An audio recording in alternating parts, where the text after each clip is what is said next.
ವೇದಿಕೆಯಲ್ಲಿರುವ ಗಣ್ಯರೇ ಹಾಗೂ ಚಲನಚಿತ್ರ ಮುಖ್ಯ ಪಾತ್ರ ವಹಿಸಿದ ಗೀತಾ ಪ್ರಿಯರೇ ಹಾಗೂ ಎಲ್ಲ ವೇದಿಕೆ ಮುಂದೆ ಇರುವ ಎಲ್ಲ ಸಹೋದರ ಸಹೋದರಿಯರೇ, ನನಗೆ ಟ್ರಯಲ್ ನೋಡಿದಾಗ ಇದರಲ್ಲಿ ಒಳ್ಳೆಯ ಕಥೆ ಇದೆ, ಸಾಮಾಜಿಕ ಕಳಕಳಿ ಇರುವ, ಸಮಾಜದಲ್ಲಿ ಏನು ಒಳ್ಳೆಯದು ಕೆಟ್ಟದ್ದು ನಡೀತದೆ ಅದರ ಬಗ್ಗೆ ಗೀತಾ ಪ್ರಿಯರು ಒಂದು ಒಳ್ಳೆಯ ಚಿತ್ರವನ್ನು ಮಾಡಿದ್ದಾರೆ.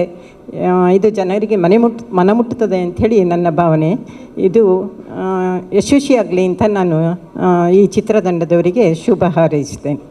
ಮಾನ್ಯ ಸದಾನಂದಗೌಡರಿಗೆ ನಮಸ್ಕರಿಸ್ತಾ, ನೆನ್ನೆ ಎಲ್ಲ ತುಂಬ ಮಾತಾಡಬೇಕು ಅಂತ ಅಂದ್ಕೊಂಡು ಅಭ್ಯಾಸ ಮಾಡ್ತಾಯಿದ್ದೆ. ಥ್ರೋಟ್ ಇನ್ಫೆಕ್ಷನ್ ಆಗಿ ಮಾತಾಡೋಕ್ಕಾಗ್ತಾಯಿಲ್ಲ. ಚಿತ್ರರಂಗಕ್ಕೆ ಈ ಚಿತ್ರದ ಮೂಲಕ ಅಪರಿಚಿತ ಅಂತ ಹೇಳ್ಕೊಳ್ಳೋ ತಾಯವ್ವ ಚಿತ್ರರಂಗಕ್ಕೆ ತಾಯಿಯಾಗಿ ಬರಬೇಕು. ಅವರ ಆಸೆ ಆಕಾಂಕ್ಷೆಗಳು ತುಂಬ ಇದೆ. ತುಂಬ ಸಾಮಾಜಿಕ ಒಂದು ಕಳಕಳಿ ಇರೋ ಕಥೆಗಳನ್ನ ತೆಗೆದು ಸಿನಿಮಾಗಳು ಮಾಡಬೇಕು ಅನ್ನೋದು ಭಾಳ ಆಸೆ ಇದೆ ಅವ್ರಿಗೆ.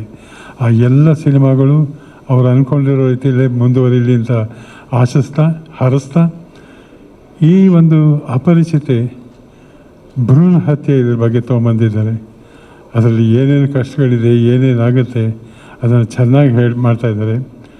ಟ್ರೈಲರ್ ಅಂತ ನಾನು ಹೇಳೋಕ್ಕಾಗಲ್ಲ, ಯಾಕಂದರೆ ನಾನು ಸಿನಿಮಾಲ್ ಮಾಡಿದ್ದೀನಿ.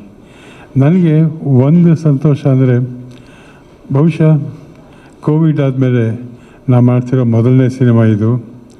4-5 ವರ್ಷ ಆಯಿತು. ಅದರ ಜೊತೆಗೆ ಮತ್ತೊಂದು ಸಂತೋಷ ಅಂದರೆ, ಈ ಚಿತ್ರದಲ್ಲಿ ಭಾಳ ವರ್ಷದಿಂದ ನಾನು ಆಸೆ ಪಡ್ತಾಯಿದ್ದೆ. ನನ್ನ ಮಗ ಟೆಕ್ಕಿ ಟೆಕ್ಕಿ ಟೆಕ್ಕಿ ಅಂತಿದ್ರು ಅಂತ, ಏನು ಟೆಕ್ತಾನೆ ಅಂತ ಇದ್ದೆ. ಅದು ಸಾಕು ಅಂದ್ಬಿಟ್ಟು ಈಗ ನನ್ನ ವೃತ್ತಿ ಅಭಿನಯ ವೃತ್ತಿಗೆ ಬಂದಿದ್ದಾನೆ. ಅದರಲ್ಲೂ ನಾನು ಅವನು ಜೊತೆ ಕೂತ್ಕೊಂಡು ಆ್ಯಕ್ಟ್ ಮಾಡುವಾಗ ನಿಜವಾಗ್ಲೂ ಸಂತೋಷ ಆಯಿತು. ಒಂದು ಮನೆಯ ವಾತಾವರಣದಲ್ಲಿ ಈ ಚಿತ್ರವನ್ನು ತೆಗಿತಾ, ಒಂದು ಸಾಮಾನ್ಯವಾದ ಮನೆಯಲ್ಲಿ ಏನೇನು ಈ ಒಂದು ಭ್ರೂಣ ಹತ್ಯೆಯಲ್ಲಿ ಅದಕ್ಕೆ ಸಂಬಂಧಿಸಿದ ಸಮಸ್ಯೆಗಳನ್ನ ಯಾವ್ಯಾವ ರೀತಿ ಎದುರಿಸ್ತಾರೆ, ಏನೇನಾಗುತ್ತೆ, ಇದನ್ನು ಗೀತಾ ತುಂಬ ಚೆನ್ನಾಗಿ ಅರ್ಥ ಮಾಡಿಕೊಂಡು ಅದನ್ನು ಕಥೆ ಮಾಡ್ತಿದ್ದಾರೆ. ಆ ಕಥೆಗೆ ತಕ್ಕ ಹಾಗೆ ವಿಶ್ವನಾಥ್ ಇದನ್ನು ತುಂಬ ಚೆನ್ನಾಗಿ ಮಾಡಿದ್ದಾರೆ. ನಾ ಏನು ಮಾಡ್ಬೋದು, ಚಿತ್ರ ಯಶಸ್ವಿಯಾಗಲಿ. ಅಪರಿಚಿತೆ ಸದಾನಂದರವರು ಹೇಳಿದಾಗೆ ಕರ್ನಾಟಕ ಜನಕ್ಕೆ ಚಿರಪರಿಚಿತಿ ಆಗಲಿ. ಈ ಚಿತ್ರ ಅಭೂತಪೂರ್ವ ಯಶಸ್ಸು ಪಡೀಲಿ ಅಂತ ಹಾರೈಸ್ತೀನಿ. ನಮಸ್ಕಾರ. ವೇದಿಕೆ ಮೇಲೆ ಇರತಕ್ಕಂಥ ಎಲ್ಲ ಗಣ್ಯರಿಗೂ ಮತ್ತು ಹಾಗೆ ವೇದಿಕೆ ಕೆಳಗಡೆ ಇರ್ತಕ್ಕಂಥ ಎಲ್ಲ ಆತ್ಮೀಯರು ಮತ್ತು ವೆಲ್ವಿಷರ್ಸ್ಗೆ ನಾನು ಒಂದು ಥ್ಯಾಂಕ್ಸ್ ಹೇಳಿಬಿಟ್ಟು ನಾನು ಏನು ಹೇಳ್ತಾ ಇದ್ದೀನಿ ಅಂತಂದರೆ, ಈ ದಿನ ನಮ್ಮ ಸಮಾರಂಭಕ್ಕೆ ಈ ಟ್ರೇಲರ್ ಬಿಡುಗಡೆಗೆ ಇವರೆಲ್ಲ ಬಂದು ಗಣ್ಯರು ಬಂದು ನಿಂತಿದ್ದಕ್ಕೆ ಭಾಳ ಖುಷಿ ಆಯಿತು. ಮತ್ತು ತಾರಾ ಅವರು ಬಂದಿದ್ದು ಬಹಳಷ್ಟು ಖುಷಿಯಾಗಿದೆ. ಯಾಕೆಂದರೆ ಇವರು 600+ ಮೂವೀಸಲ್ಲಿ ಆ್ಯಕ್ಟ್ ಮಾಡಿದ್ದಾರೆ, ಬಾಲನಟಿಯಾಗಿ ಮಾಡಿದ್ದಾರೆ. ಮತ್ತು ನಮ್ಮ ಕನ್ನಡ ಸಿನಿಮಾ ರಂಗಕ್ಕೆ ಫಸ್ಟು ನ್ಯಾಷನಲ್ ಅವಾರ್ಡ್ ತಂದಿದ್ದು ಇವರೇ. ಹೌದಾ? ನಂದಿನಿ ಆದಮೇಲೆ ಇವ್ರು ತೊಗೊಂಬಂದಿದ್ದು ಇವರೇನೆ. ಮತ್ತು ಇವ್ರ ಬೇಕಾದಷ್ಟು ಅವಾರ್ಡ್ಸ್ಗಳು ಬಂದಿದೆ.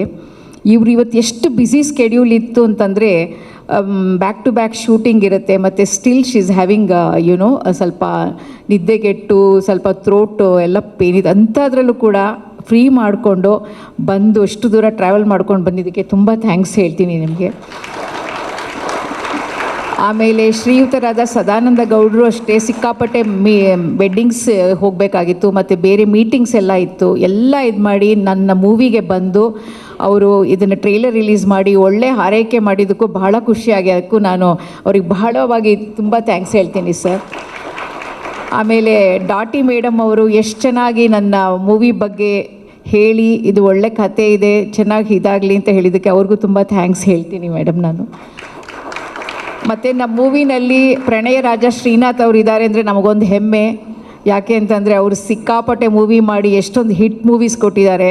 ಅಂಥವ್ರು ನಮ್ಮ ಫಿಲಮಲ್ಲಿ ಬಂದು ಒಂದು ಗೈಡೆನ್ಸ್ ಕೊಟ್ಟು ಇದು ಮಾಡಿಸಿದ್ದಕ್ಕೆ ಹೊಸ ನಟಿಯರಿಗೆ ಇದು ಎನ್ಕರೇಜ್ ಮಾಡಿದ್ದಕ್ಕೆ ಭಾಳ ಖುಷಿ ಆಗುತ್ತೆ. ತಾರಾ ಮೇಡಮ್ ಅಂತೂ ಫೇಮಸ್ಸು, ಎಲ್ಲ ಹೊಸ ಆರ್ಟಿಸ್ಟ್ಗಳಿಗೆ ತುಂಬ ಎನ್ಕರೇಜ್ ಮಾಡ್ತಾರೆ. ಮೇಡಮ್ ತುಂಬ ಥ್ಯಾಂಕ್ ಯು. ಯಾಕೆ ಅಂತಂದರೆ ಅವರು ಬಹಳ ಅವ್ರಿಗೆ ಏನಂದರೆ ಹೊಸ ನಟಿಯರಿಗೆ ಯಾವಾಗ ಬಂದರೂ ಕೂಡ ಅವರು ಇದಾಗಲಿ ಹೇಗೆ ನನಗೂ ಬೇಕಾದಷ್ಟು ಅಡ್ವೈಸ್ ಮಾಡಿದ್ರು ಫೋನಲ್ಲಿ, ಎಷ್ಟೊಂದು ಮೇಲೆ ಕೆಳಗಾಗತ್ತೆ, ಯಾವ್ಯಾವ ರೀತಿ ಎಚ್ಚರಿಕೆ ವಹಿಸಬೇಕು ಅಂತೆಲ್ಲ ಹೇಳಿದ್ರು. ಬಹಳ ವಿಷಯಗಳನ್ನು ಶೇರ್ ಮಾಡಿದ್ರು. ಬಹಳ ಖುಷಿ ಆಯಿತು. Thank you so much. ಕ್ಷಣ ಕ್ಷಣದ ಸುದ್ದಿಗಳಿಗಾಗಿ ಫ್ರೀಡಮ್ ಟಿವಿ ಸಬ್ಸ್ಕ್ರೈಬ್ ಮಾಡಿ, ಲೈಕ್ ಮಾಡಿ ಹಾಗೂ ಫಾಲೋ ಮಾಡಿ. ಹೊಸ ಸುದ್ದಿಗಳ ನೋಟಿಫಿಕೇಶನ್ಗಾಗಿ ಬೆಲ್ ಐಕಾನ್ ಮೇಲೆ ಕ್ಲಿಕ್ ಮಾಡಿ.